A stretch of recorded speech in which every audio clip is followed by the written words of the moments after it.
Bonjour à tout le monde, bienvenue à notre webinaire sur l'acquisition immobilière du 2 novembre 2023. Malgré le soleil, vous êtes nombreux à participer, donc c'est une satisfaction pour nous.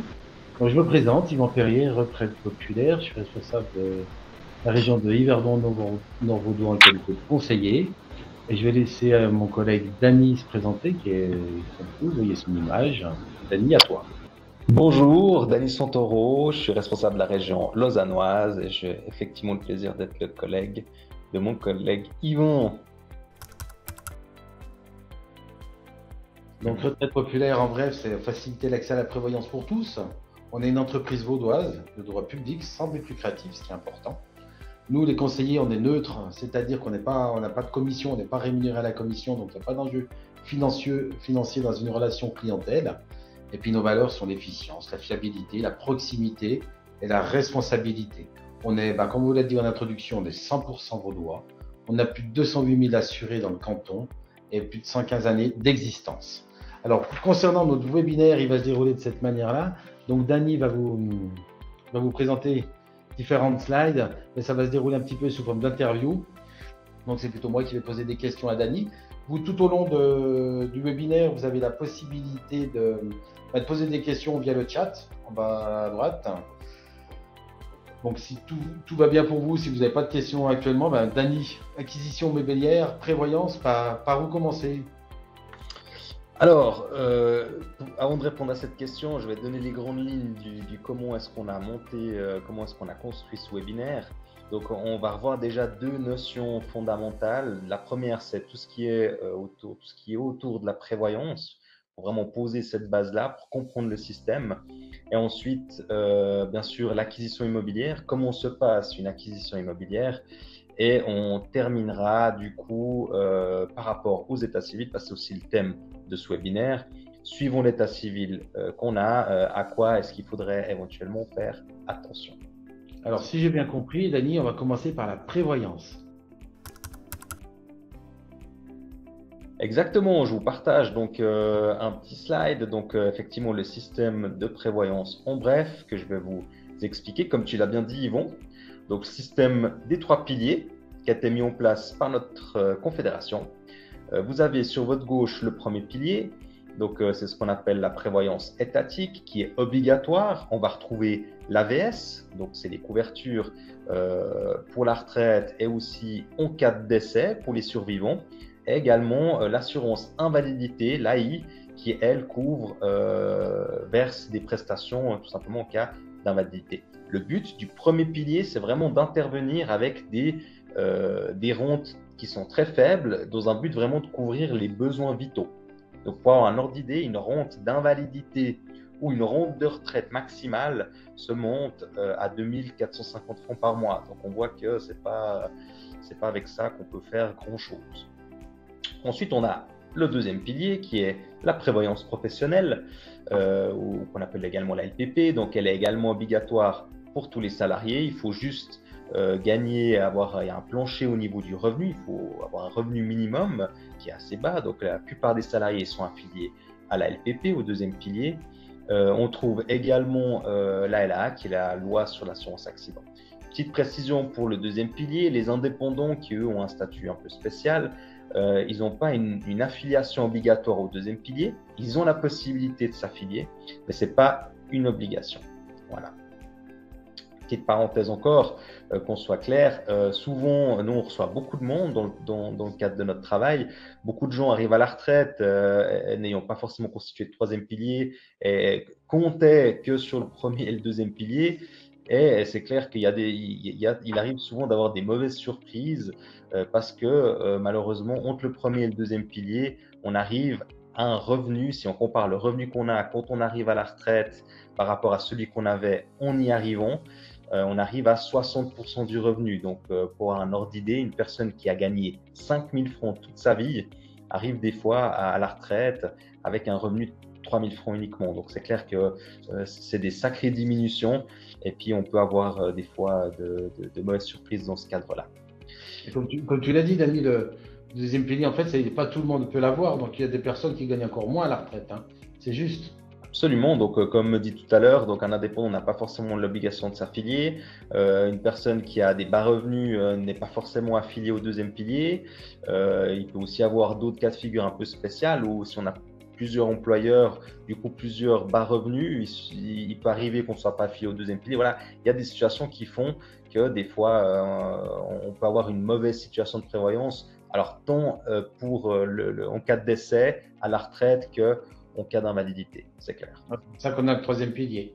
Oui, alors effectivement, alors là, les exemples que j'ai donnés dans le cadre du premier pilier, qui est l'assurance obligatoire, et du deuxième pilier, je parle beaucoup un peu négativement, mais c'est en termes de prestations qui sont minimum selon la loi. Il ne faut pas oublier que le deuxième pilier, on peut en avoir un qui est mieux que la loi, donc on aurait des meilleures prestations, mais même comme ça, des fois, ça ne suffit pas. Donc heureusement, il y a la prévoyance dite individuelle, le troisième pilier, où là, on va retrouver vraiment deux types de prévoyance, la A et la B, la liée et la libre, où là, ça va vraiment vous permettre d'améliorer, de combler, d'améliorer les premiers et deuxième piliers en termes de nouveau de décès, d'invalidité et de retraite. La différence entre la prévoyance liée et la prévoyance libre, elle est dans le fait où vous cotisez de manière où vous allez avoir la possibilité de pouvoir porter en déduction fiscalement parlant votre épargne, parce que les cotisations que vous mettez finalement, et d'une autre part, par contre, vous acceptez que ce troisième pilier soit bloqué et à destination de votre retraite. Par contre, dans le troisième pilier B,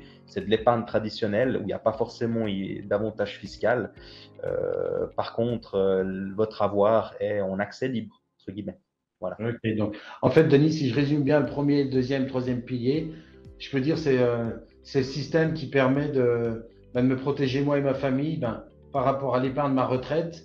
Et puis s'il se passe en cas de décès, d'invalidité, c'est juste.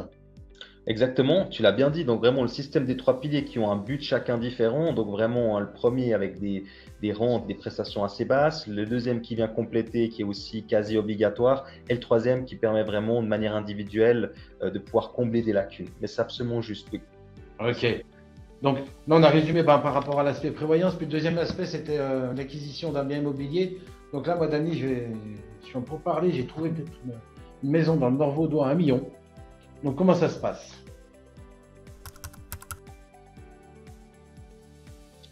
Ok, ben top. On va prendre cet exemple. Donc du coup, tu as trouvé un bien qui vaut 1 million. Ben alors c'est clair que pour l'acquisition d'un bien immobilier, tu vas devoir amener un certain nombre de fonds propres, un certain minimum de fonds propres. Ce minimum est de 20%.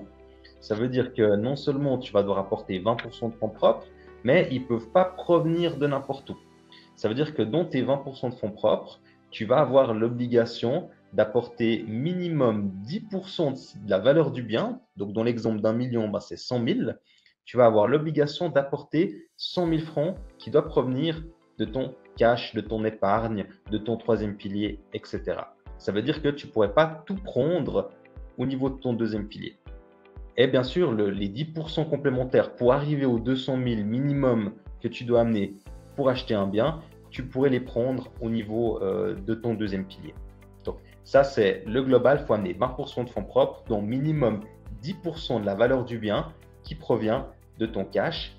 Et en plus de ça, il va falloir compter, en plus des 10% minimum d'épargne personnelle, 5% qui vont tout simplement aller pour les frais d'achat, frais de notaire, frais d'acquisition. Voilà.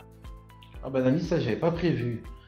Donc, si je comprends bien, si je résume, donc pour ma maison où je vais acheter 1 million de francs, il me faut 200 000 francs de fonds propres, c'est-à-dire je pourrais retirer 100 000 francs de mon deuxième pilier, et puis après, il me faut 100 000 francs de mes comptes bancaires, c'est juste? Exactement, comme ça, tu arrives à ce minimum de 20%, c'est juste, oui. Donc là, je suis juste, ça va, mais par contre, il me manque justement ces 50 000 francs par rapport à ces frais, que tu me parlais de notaire, droit de mutation, c'est juste. Donc là, est-ce que toi, à titre privé, tu peux me faire une donation? Ah oui, c'est aussi un système. Mes camarades? Oui, oui, alors absolument. Donc, il y a la possibilité pour la constitution de cette épargne personnelle, que ce soit pour les frais d'acquisition, les 5% qu'il faut en plus, ou pour les 10% qu'il faut ramener en termes d'épargne personnelle, il y a la possibilité de faire des donations. que ça provienne des parents ou dans ton exemple, effectivement, on pourrait faire une donation ensemble. Par contre, on rend toujours attentif de bien contrôler les impacts fiscaux qui pourraient intervenir en cas de donation, parce que suivant le lien qu'on a entre le donateur et le donataire, il peut avoir une conséquence fiscale qui peut être plus ou moins assez élevée. Voilà. Donc là, Dany, en fait, dans la première étape, on a vu, c'était, parce que moi j'ai téléphoné à un conseiller retraite populaire, c'est ce qu'il me disait. Donc ça, c'était le cash, il faut un certain montant à disposition. Par contre, il m'a dit qu'après, il y avait aussi encore un critère qui était très important, c'était la capacité financière. Est-ce que tu peux nous l'expliquer? Absolument, donc c'est magnifique. Tu as ton projet d'achat d'un bien dans le Nord vaudois, 1 million, tu as les fonds propres, tu as pu payer les frais d'achat. Ça, c'est la première chose. Par contre, on voit dans cet exemple qu'il reste une dette de 800 000 francs. Cette dette de 800 000 francs, c'est quand même une dette qui est sacrément élevée. Il faut pouvoir tenir les charges théoriques de cette dette. Ça veut dire qu'il faut avoir suffisamment de revenus pour tenir les charges d'une dette hypothécaire. Un peu le même style finalement qu'en termes de location. Quand on est locataire et qu'on postule pour un appartement, il faudrait pas que le loyer dépasse le tiers du revenu. C'est un peu le même principe en termes d'acquisition immobilière. Par contre, comme il n'y a pas de loyer qui est facturé, mais c'est des charges hypothécaires, on fait ce qu'on appelle un calcul de viabilité théorique. C'est vraiment des charges théoriques. Donc, comment est-ce qu'on fait ce calcul? On vous a fait un exemple aujourd'hui. Sur cette dette de 800 000 francs, on va calculer un intérêt théorique, parce qu'aujourd'hui, l'intérêt qui est facturé est plutôt autour des 3%, mais on va prendre un intérêt théorique de 5% sur les 800 000, ce qui ferait un intérêt théorique de 40 000.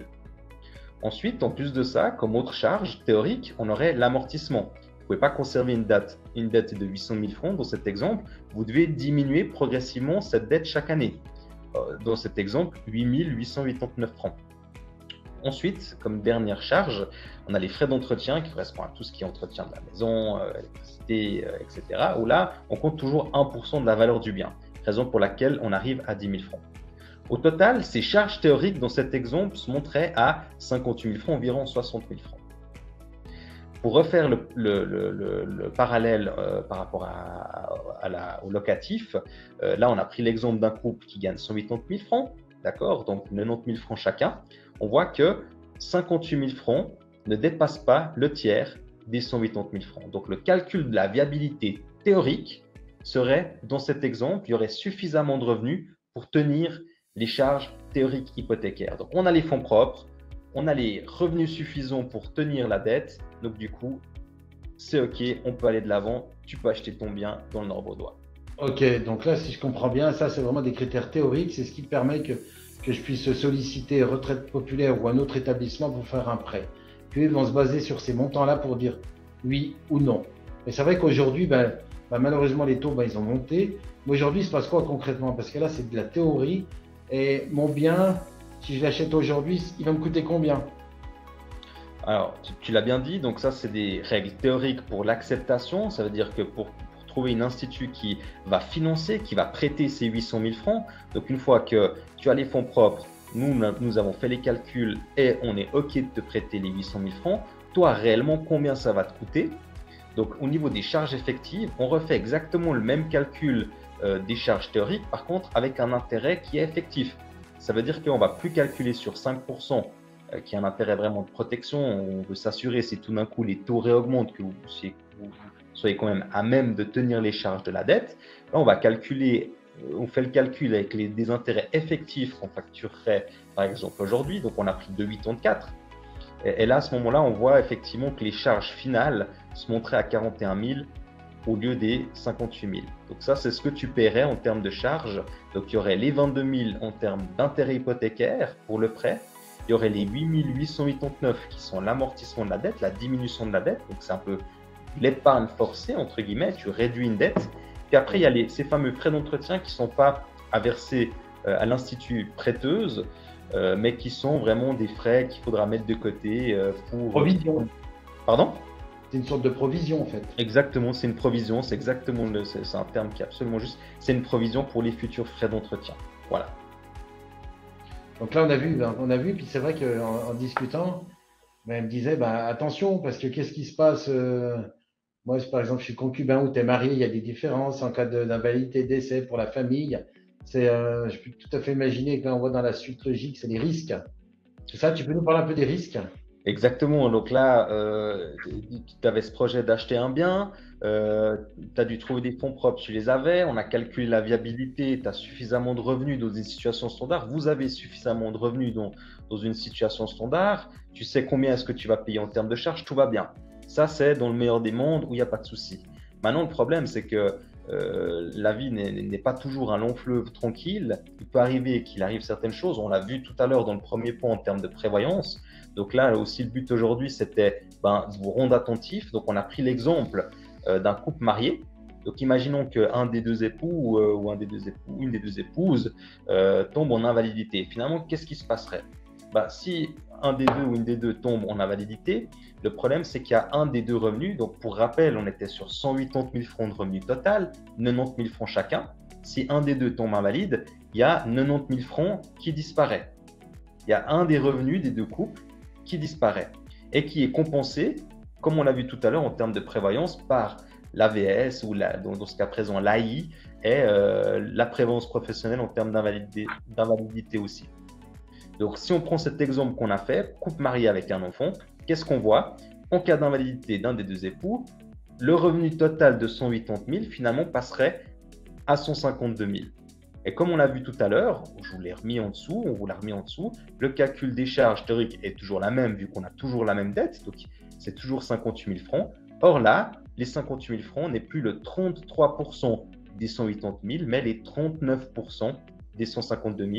Et comme on a dit tout à l'heure, dans le cadre du calcul de la viabilité théorique, on ne doit pas dépasser le 33%.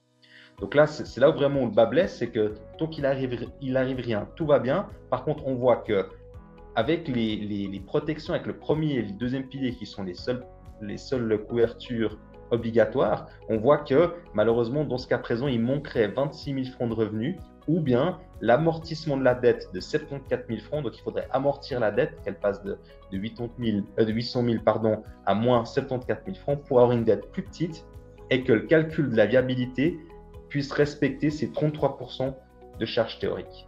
En fait, c'est avec ce tableau-là qu'on peut faire le lien entre ce qu'on a vu tout à l'heure, le système des trois piliers, premier, deuxième, troisième pilier, et l'analyse. Absolument. C'est juste, c'est là qu'on voit que le troisième pilier, dans un cas précis, nous demanderait, nous qui prêtons, on fait du prêt hypothécaire, on demanderait clairement, en cas d'invalidité par exemple, on pourrait demander qu'il y ait une couverture complémentaire dans le troisième pilier pour une protection du couple. Exactement. Ouais, c'est ça.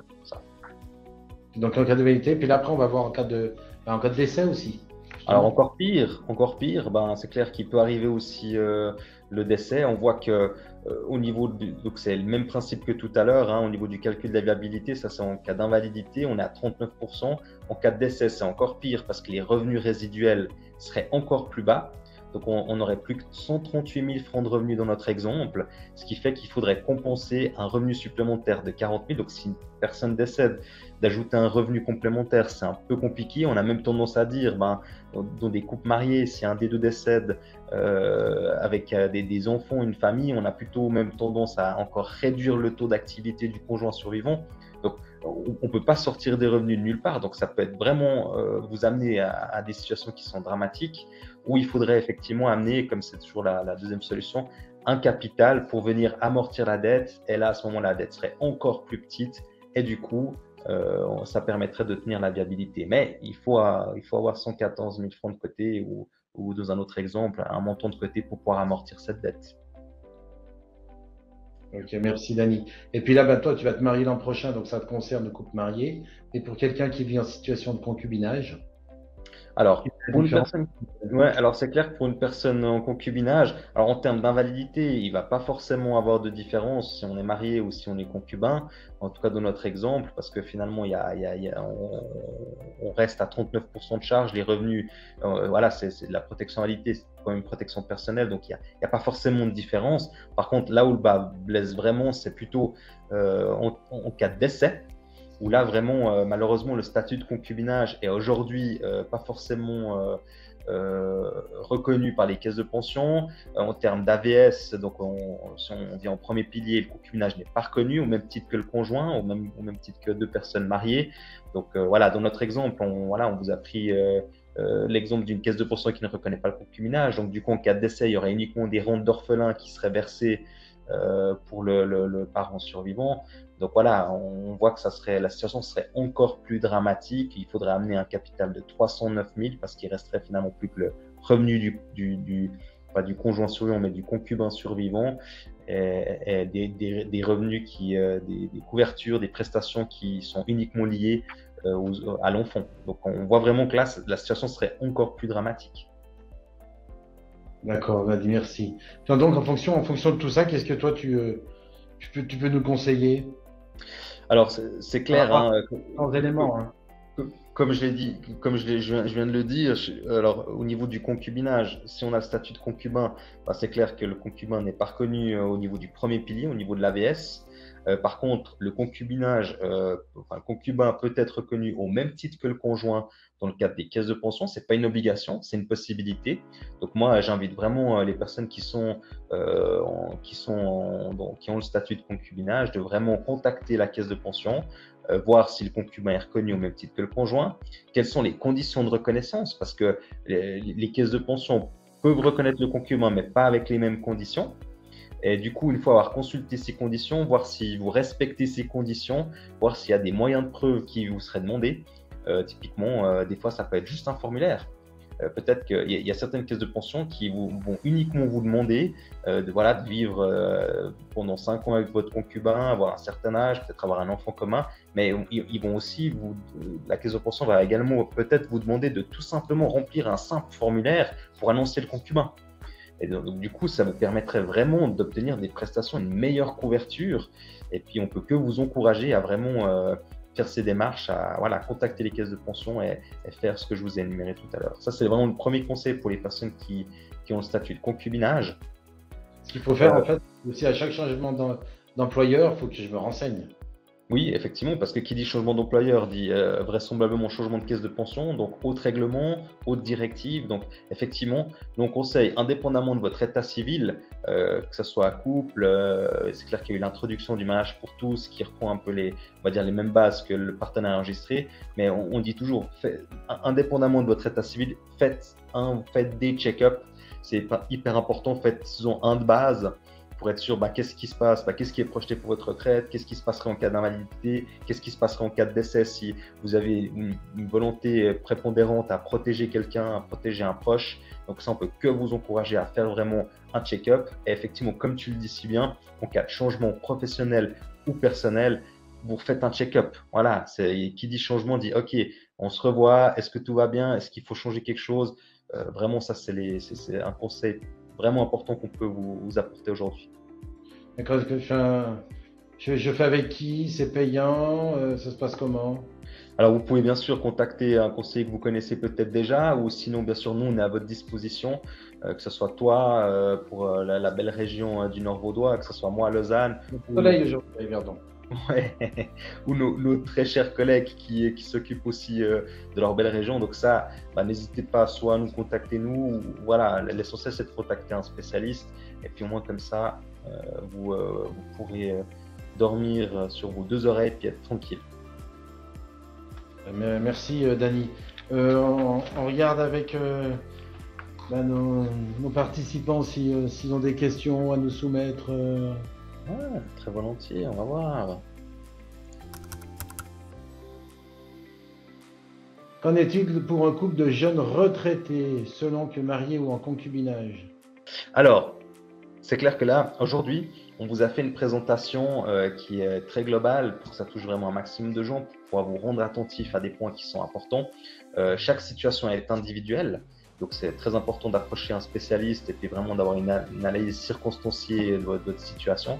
Maintenant, pour répondre à votre question, pour les jeunes retraités, suivant si on est en couple ou si on est marié, il va y avoir des différences en termes de prévoyance. Typiquement pour la retraite, où on peut avoir un plafonnement de ce qu'on entend souvent, le plafonnement des rentes de retraités. Il n'y a pas toujours ce plafonnement, ça dépend aussi de la rente qu'on a. Il y a aussi des modifications, des différences en termes de succession. Donc il y a des prédispositions qui sont à prendre, il y a aussi des conséquences fiscales derrière qui peuvent être aussi assez conséquent. Donc, encore une fois, c'est assez complexe. Il faut une analyse d'un spécialiste pour voir vraiment, ça dépend. Il faut faire du cas par cas parce que moi, quand je vois la question comme ça, je me dis, tiens, ben, effectivement, il y a des jeunes retraités qui sont en concubinage, mais qui ont eu un précédent mariage, des enfants d'un autre lit et autres. Et c'est vrai qu'en fonction en cas de décès, qu'est-ce qui se passe? Et c'est là que je pense que c'est vraiment une étude du cas par cas, puis il faut prendre contact avec nous. Absolument, donc tu l'as bien dit, ça dépend de la situation patrimoniale, ça dépend de notre volonté en termes de succession, ça dépend si on est propriétaire, ça dépend si on est locataire, mais tu l'as absolument dit, je te rejoins, il faut vraiment demander conseil parce que vraiment ça dépend de votre situation. Nous, on a les compétences pour rendre attentif aux points qui sont importants, donc vraiment demander rendez-vous, c'est important. Et puis là aussi, on a une question aussi pour des prêts pour des sociétés immobilières. Je pense que la personne qui nous a posé cette question, il faut qu'elle nous contacte, soit toi, soit moi, comme on a participé au webinaire. Oui. Pour qu'on regarde, pour qu'on puisse définir les besoins, puis quelle est la question exactement. Oui, volontiers. Et puis nous, si ça ne rentre pas dans notre domaine de compétences, on n'hésitera pas à vous réorienter vers des personnes qui ont des aptitudes et qui ont les compétences pour répondre. Alors, il n'y a jamais de contact inutile, n'hésitez pas. Alors, je ne sais pas s'il y a d'autres questions. Néanmoins, Dany, on a 2 conférences qui vont venir tout prochainement. Tu peux nous mettre la slide suivante. Donc, si vous voulez participer, ça concerne les achats en PPE. Donc, c'est mardi 7 novembre à Échalon, puis le 9 novembre à Lausanne. Vous pouvez toujours vous inscrire pour participer à cet événement-là. C'est suivi d'un apéritif bien sympathique où on peut échanger. Donc, n'hésitez pas. Après, Dany, est-ce que tu veux dire un petit mot pour nos... Non, mais écoutez, moi je vous remercie à toutes et à tous de votre participation. Merci Yvon, j'ai passé un agréable moment, j'espère que vous aussi. Puis volontiers à la prochaine pour un prochain webinaire. Voilà, merci Dany, j'ai eu beaucoup de plaisir à faire ce webinaire avec toi depuis Yverdon-les-Bains, très belle région. Et puis pour les participants, on vous remercie de votre attention, puis au plaisir de se rencontrer. N'hésitez pas à nous contacter. Et une belle journée à vous. Plaisir, au revoir.